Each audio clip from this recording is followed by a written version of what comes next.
Next on the Broadway show, this magic moment, I'm going into the woods with Sara Bareilles to talk about the fairy tale musical, her Broadway return, and working on a new album. And the swing of things, we're sitting down with the hardest working people in show business. And feeling hot, hot, hot, we're going inside the recording studio with the cast of the upcoming new musical, Some Like It Hot. I'm Tamsen Fadal, and this is the Broadway show. Each and every week, we're excited to bring you the Broadway show. That's why I'm so glad you're here. I'm Tamsen Fadal. The revival of Stephen Sondheim's fairy tale musical Into the Woods just last week celebrated opening night bows and rave reviews. The show featuring the who's who of top Broadway talent and massive stars, including singer-songwriter Sara Bareilles. Well, let's dive in because this is exciting. You went from City Center to Broadway, had a little bit of downtime. How's it been?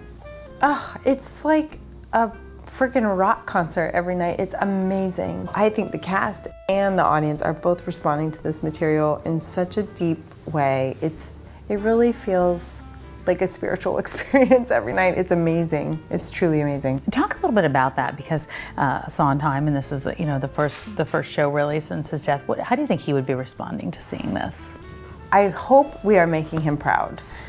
James Lapine, the book writer for Into the Woods and his longtime creative partner, shared with us that he felt like Steve would be sobbing in the seats, just loving this. There's not a lot of trappings going on stage other than the story and the music. The orchestra is front and center, and we just weave in and out. It feels very old-fashioned in a way to just have the storytellers kind of come on and they disappear, and we're bringing you on the ride. The audience is invited to be very imaginative. You got to fill in a lot of blanks. It really is a dance, though. It's a dance. Is there one part of it that in particular that you like? I know you've been reunited with Gavin. You play opposite Brian Darcy James, Tina Zara. You got some incredible heavy talent. Hitters. You yes. really have some heavy hitters. Well, this is a unique experience for me because I only can relate it to Waitress, which is my only other experience on a Broadway stage. You know, that character, Jenna, doesn't really leave the stage. So this is a lot more about like baton passing. Mm-hmm. And there's something really fun. As someone who, I love that. I love a team sport. I love being, kind of nestled in with people. So the fact that we get to braid together this way is really beautiful. Of course, reuniting with Gavin is always delicious for me. He's one of my nearest and dearest outside of the theater, and we just have a very special chemistry on stage, I think. So, Baker's Wife scenes with the Prince is really fun. Brian is a complete dream. Mm-hmm. He's just, no wonder he's a Broadway legend. I didn't know him before this and just like everybody else fell in love with him. But we also have some Broadway newcomers. Julia Lester is our Little Red, and she is just bonkers amazing. And you're watching just all this imagination and creativity come to life. And I think it's just so cool that all of these characters get to really speak on the stage. Part of why this production is so fun is that people are really operating off of strong and wrong. You know what? Go for it, make some big choices, and you'll learn pretty quickly if they're the wrong ones. What choice did you make with this one? Who's your Baker's Wife? My Baker's Wife, in a lot of ways, was sort of built alongside Neil Patrick Harris, who was my baker at City Center for the Encourse production. Neil is very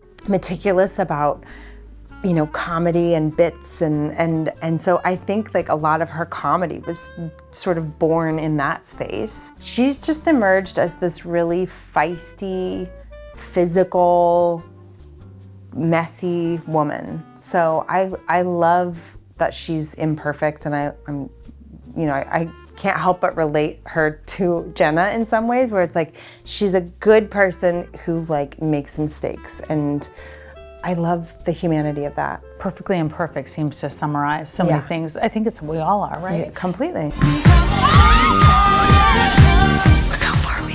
Girls 5 Evo, we have to talk about that. How has that changed your work as a performer, or has it? Do you look at things differently getting back on stage now? It's like getting reps at the gym. Not like I go to the gym, but like it's if I were to be a human who went to the gym, it's just like you get to practice, and I get to practice alongside 3 and sometimes 5 women that are so loving, so generous, so funny, so smart.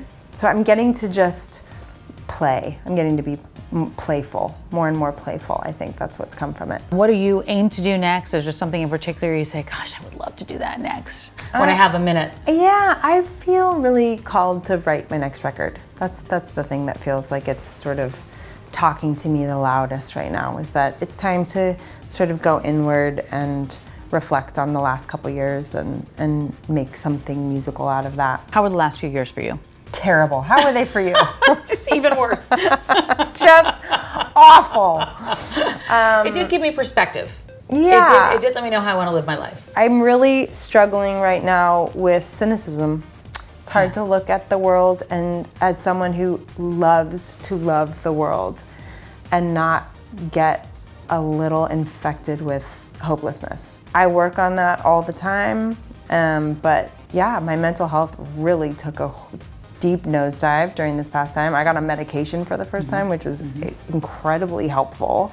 And I was always very, very anti. So thank you, Lexapro, for helping me kind of return to myself. I have 10 milligrams. Yeah, yes, amen, amen. I really, and I talk about it openly a lot because I didn't realize how much stigma there still is about it. And even I was carrying that as well. It's a really hard time, and I don't want to become cynical. It's just not who I am, and it's hard to love the world sometimes right now. I think it's interesting, though, if we sat here 3 years ago, I don't know that either one of us would have said that or admitted that or talked about it. No way. I don't know. I think it's interesting to see the raw and relatable part of ourselves and the vulnerability that we're able to show. And I think you, through being able to write, can show that in a whole other way where people can relate to it. Yeah, that's the hope. The hope is that, it's coming through for a reason. So I'm trying to put it somewhere and just honor the fact that it's coming through it all. And life is not meant for me to figure out. Did you see these massive images of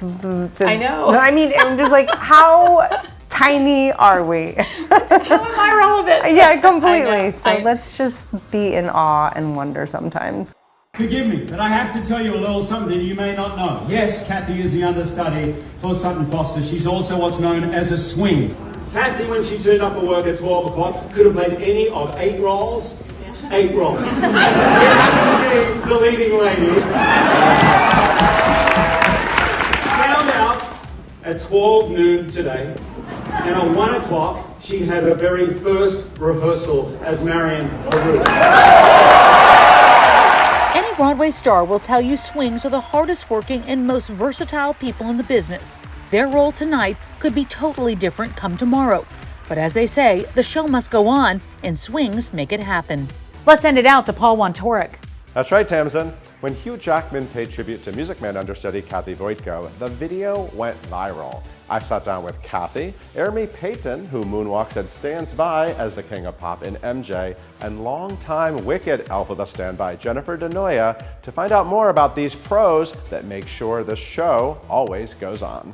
You know, there's been a lot of attention these days on the hardworking standbys and understudies and swings that keep Broadway moving. And the three of you are doing incredible work every week on Broadway, covering some amazing roles. So I'm thrilled to talk to you all about it. Thank you. Let me just introduce everybody. Now, Jenny, you are the standby for Elphaba in Wicked. You may have heard of it. The Green Girl. Yes. You have done this role for a real long time, on and off. In fact, when you look at your Wikipedia page, it's actually kind of hard to follow. I know. All of the different companies. I can't really remember. It's all like meshed together. Yeah, there's a lot of green makeup, a lot of Glindas. Yes, a lot of Glendas. And you are actually back at the Gershwin now, covering Elphaba again. So welcome back. Thank you. Kathy, you are over at the Winter Garden Theater. You are an understudy for 3 roles, including Marion, Yes. the librarian, Yes. Marion Peru. And so you're covering for... Couple pick-a-littles, and then I cover a couple ensemble people. some real crazy character ladies, and then the ingenue. And then they accidentally slapped me on for a 10-year-old one day, so I just do what they ask me to do. And this is what Broadway is like these days. Yes. And you've actually done many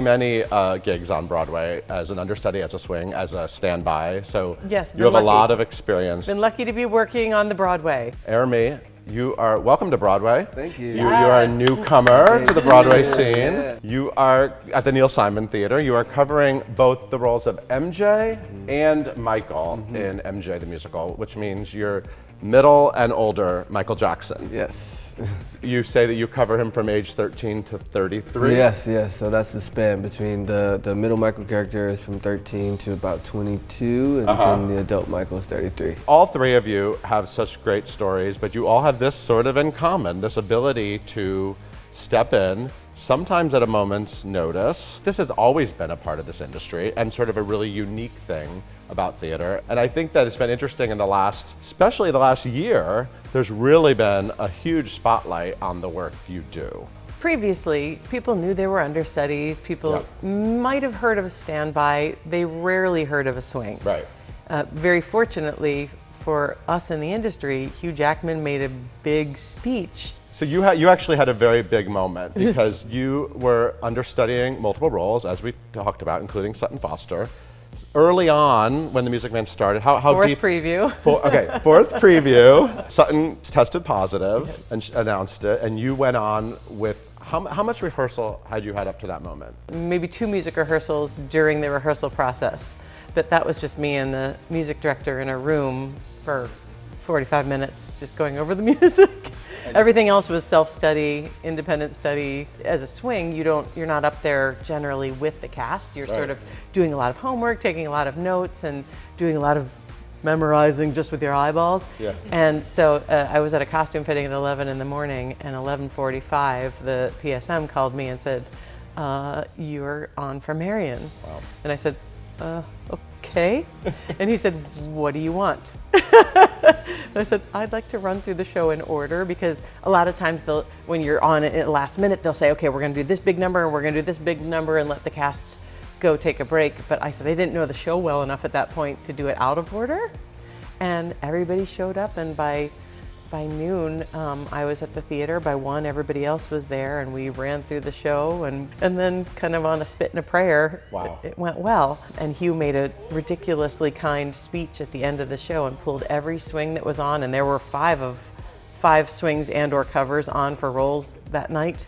Fourth preview, that's unheard of, Right. but COVID took us out. Yeah. And he brought up the fact that there are swings, and I can't tell you, people who've known me for 20 years said, "Wait a minute, what's a swing? What do you do?" So I'm thrilled that he just brought the conversation to a national level. Like, oh, we've always been here, but I'm grateful to Hugh that he brought some knowledge to the general public that exists. And Jeremy, you actually, I saw on your Instagram, because you covered 2 different eras of Michael Jackson's life, there was one day, and maybe this has happened more than once, where you actually did, I think you did the matinee as the older Michael, and then the evening as the middle Michael. And it just happened again about 2 weeks ago, or maybe 1 week ago. This time they checked in, they're like, "Is this gonna be okay? Do you wanna just stick to one for the day?" I'm like, "No, give me I like to change up. They're very different from each other, and the way that they work in the show. It's nice to go into the more ensemble world, and then also to bounce back into okay, well, I'm driving this show. And in the head, it's like, woo, which Michael am I? Am I 13 or 30? There must be moments also when you're on stage and you're watching other people do the roles you also know. It seems impossible to figure out how to keep track of all this information. So many things. I often liken it to a chessboard. If you know that this is how the queen moves, then you know that this is how the pawn moves. Wow. So once you know a couple characters in a show, you know, oh, well, I'm going to see Jeremy goes down right at this moment, and that's when I know to go left. So you can't look at it like I'm learning all of these people. You have to look at it like I'm learning 2 or 3, and then the other pieces sort of fall together. Learning the world, how it exists and how it moves with me out of it in any capacity was what helped me. Just visualizing it completely and seeing what it does, so that if I did have to get thrown in a spot, I'm like, oh, I'm used to seeing this picture. Later on, once you've locked in your tracks, you're like, oh, I know that this person's gonna fly by me right now. And you kind of have that spatial awareness. It's a specific skill set. Yeah. Don't get me wrong. Yeah. It's not easy, but it gets easier the more you do it, I would say. Yeah. Now, Jenny, you started in Wicked in Chicago, I believe, the Chicago sit-down production. You started as a swing. As a swing, right? So, what did that mean? How many crazy costumes of the denizens of Oz did you have to know how to fit into? I knew all 9 female Wow. ensemble tracks. And I didn't understudy Elphaba or Right. Vanessa That at came the time. later. That came later, yeah. So how did that sort of transition into knowing the lead role and then eventually getting to cover the lead role, and then you got to cover it on Broadway and then do it on, and then you had a full year on Broadway Yes, in the I did. role as well.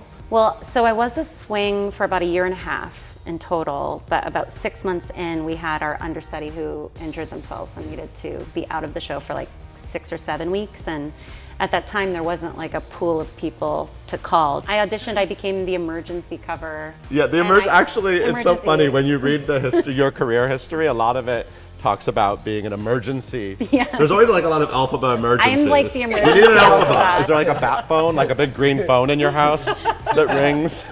Yeah, I am the emergency Elphaba, I That's think. amazing. Or I have been for a long time. How fast can you get into green?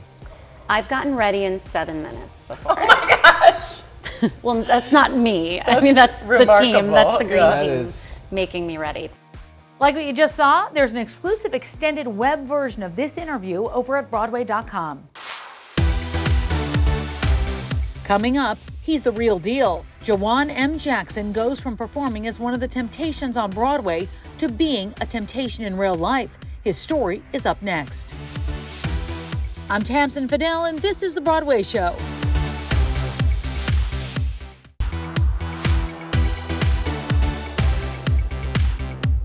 Thanks for staying with us for this latest episode of The Broadway Show. Glad you're here. Ain't too proud to beg, as you darling. Please don't leave me, girl, don't you go. Ain't Too Proud, The Life and Times of the Temptations is currently touring the country, and you don't want to miss it. But here's a wild story. Jawan M. Jackson was part of the original Broadway cast, playing Melvin Franklin. Now, Jawan is the real deal. He's a real member of the Temptations, singing alongside the great Otis Williams and others, and currently touring the globe. It's been such an incredible journey and a full circle moment for me, because I've been playing Melvin Franklin the better part of my career since I've moved to New York, and now I am an actual group member playing myself. So no more make believe, it's all me. You know, we joked around often, castmates of mine, about always joining the group. It's like, all right, if you need somebody, call us, we there. And that phone call came through, finally, for real. I was asked, it was like, hey, what are you doing this summer? I'm like, nothing, you know, trying to work like everybody else. And they were like, what do you think about being in the group? I said, as what? He said, as a temptation. And I'm like, you're playing. And I really had to ask him like 3-4 times, because I did not believe that this phone call was true. But it was. I'm born and raised in Detroit, Michigan. Boom, Detroit versus everybody. Shout out to Detroit. The Temptations and just the Motown sound in general played a huge role in my life. I grew up on the music, my family, every holiday, every family function, every anything. There was never not a Motown artist being played, and specifically the Temptations. And, you know, when my voice changed, I changed at 12 years old.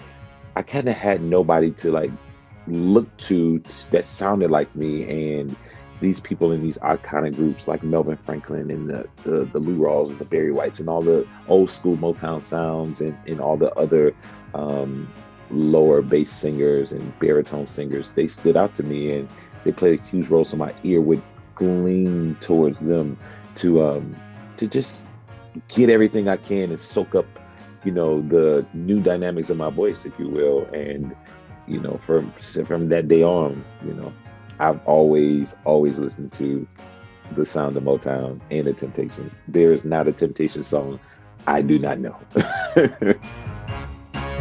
This is The Broadway Show, and we're back in just a few.